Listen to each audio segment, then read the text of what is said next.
You're not a real woodworker unless you have expensive tools, and I could build that too if I had those tools. Let's see if those statements are actually true as I build this double-sided mobile cabinet that accidentally solves the problem. Let me explain. I've always been a big believer that everything you build can look nice, even if it's going to stay in your workshop. So I'm edge banding this plywood project. To secure these edge banding pieces to the top of each cabinet side, I'm just using Titebond 2 wood glue and some painter's tape. You can use clamps, and bandy clamps actually work pretty well for this, but for me the painter's tape works just fine. I'm going to let these dry for a little bit. I'll do a few more steps and then I'll come back and trim the overhang with a router and a flush trim bit. I'm drilling pocket holes on the underside of both the bottom piece and the upper shelf piece. There will be 4 pocket holes on each side, so each piece will have 8 pocket holes total.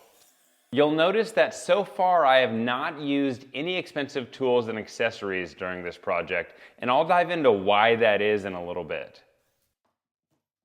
A lot of times when you get plywood, there is a good side and a not as good side.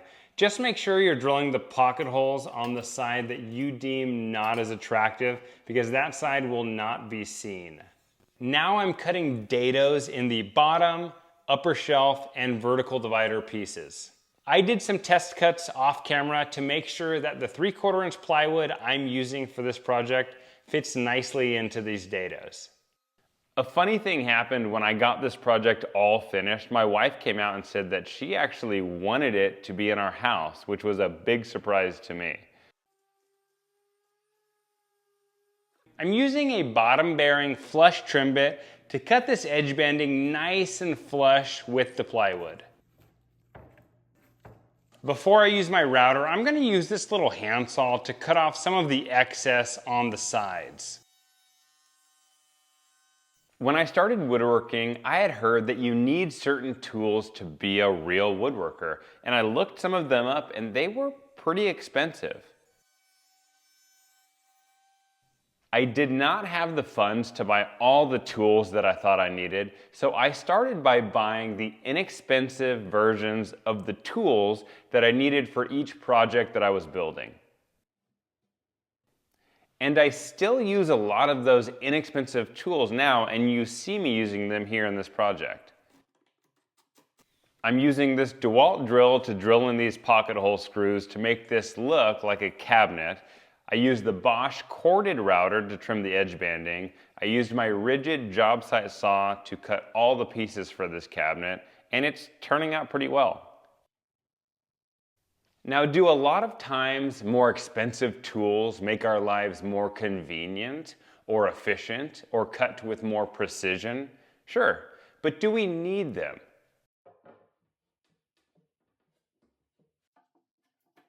I have a Festool track saw and it's fantastic. It allows me to cut a perfectly straight line and it's really easy and fast to use. But do I need it? No. I was able to build everything with my really cheap circular saw, even though that circular saw was really loud and scared me a little bit when I used it. I'm attaching the top piece using glue first, and then I'm going to let this dry for a few minutes, and that'll make it a little easier to put in the screws.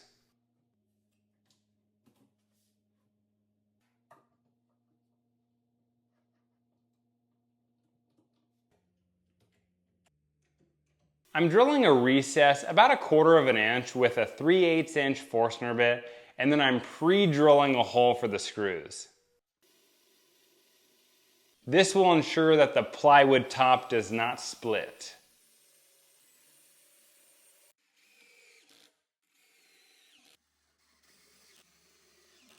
I'm cutting small pieces of this 3/8 inch walnut dowel to plug those holes.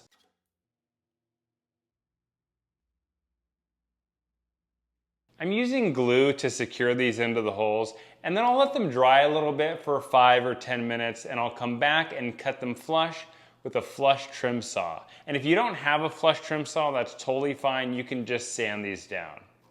There's a few reasons why I don't use a lot of expensive tools in my workshop. I don't feel like I need them for what I build, and I don't want this passion of mine to turn into a money pit. I create detailed written and video plans for most things I make, this mobile cabinet included, and I want everyone to feel like they can build it regardless of their skill level and how many tools they have. I'm marking exactly where I need to cut these shelves so their final depth will be perfect.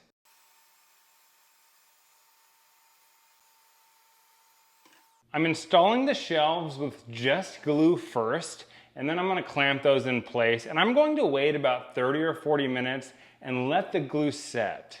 That will make it easier to add the screws exactly where I want them to be. Then I'll recess the screws and hide those screws with dowels, just like I did with the tabletop.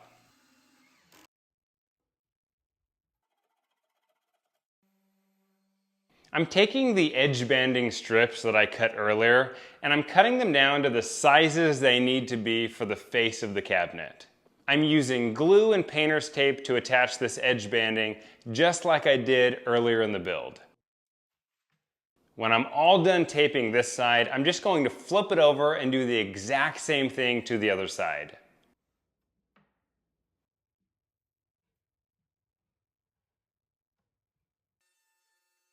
I waited for the glue to dry, and now I'm cutting off all the excess with my router and a flush trim bit.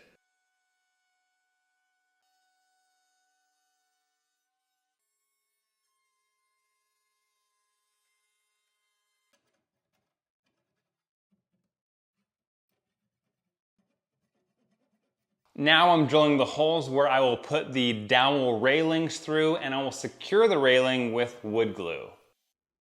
I'm using 3/8 inch oak dowels to match the oak edge banding that I used on this cabinet.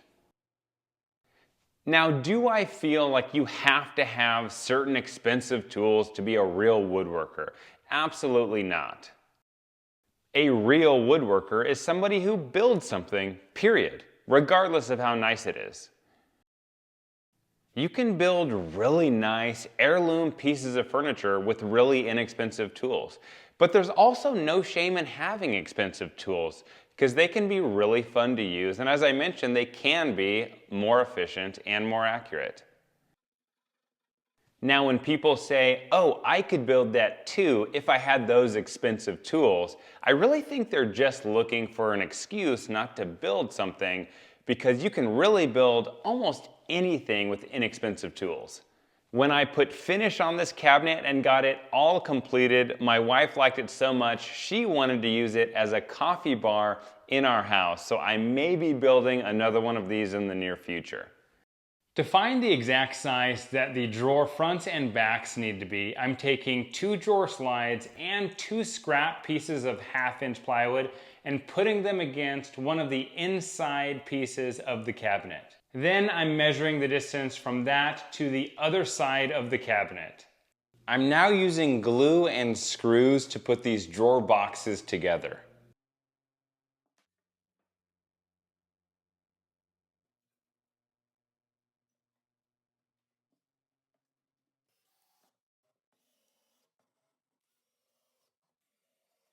Now that my drawer boxes are assembled, I'm going to measure the bottom of the drawer box where the rabbets are so I know exactly the dimensions that my drawer bottoms need to be.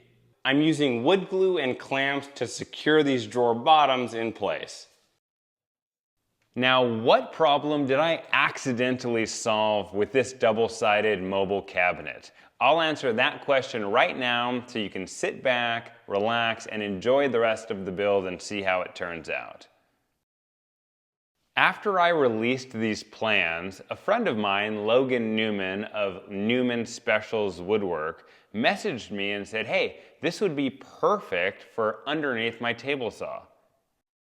Up until that point, it had not even crossed my mind to use it for that application.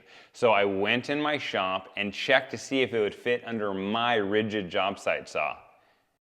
I wheeled it over and it fit perfectly. I mean, there is literally a 1/2 inch to spare. You'll see that perfect fit at the end of the video, and I am happy to announce that this can now be used as a table saw cabinet.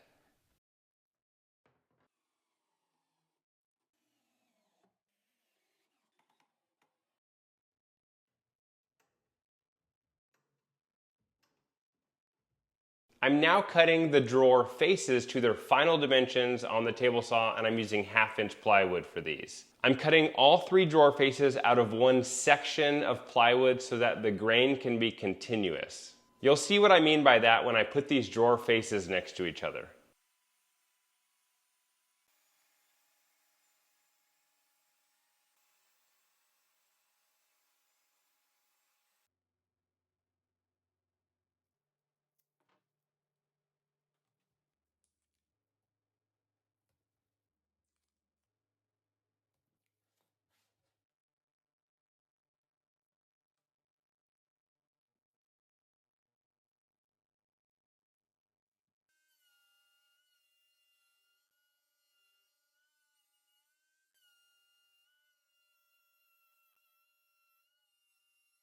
After 2 passes with my router, I'm using my jigsaw to cut out the majority of these drawer handles, and then I'm going to come back with my router and a flush trim bit to cut off the excess.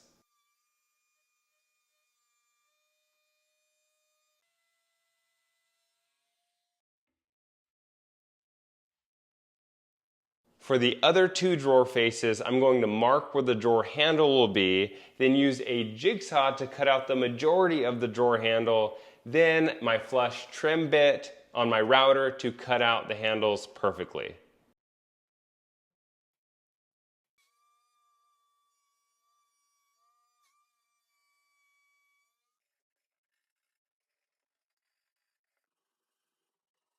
Now for attaching the drawer faces to the drawer boxes, I've done a few different methods, but this one seems to work the best. I'm using double-sided tape and putting that on the drawer box fronts. Then I'm putting my drawer front against that double-sided tape, and I'm using playing cards to make sure that my reveal on the right and the left and top and bottom of the drawer face is exactly what I want it to be, which is about 1/8 of an inch. Then I'm clamping that drawer face to the front of the drawer box using 2 clamps.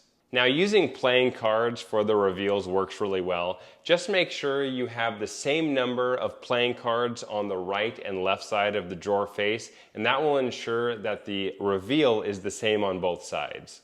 The same thing goes for the reveal on the bottom and top of the drawer faces. You just want to make sure you have the exact same number of cards on the bottom and top of each drawer face.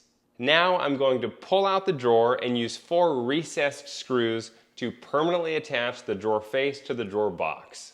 I'm recessing each screw about 1/8 of an inch, then I'm drilling a pilot hole before I drill in each screw.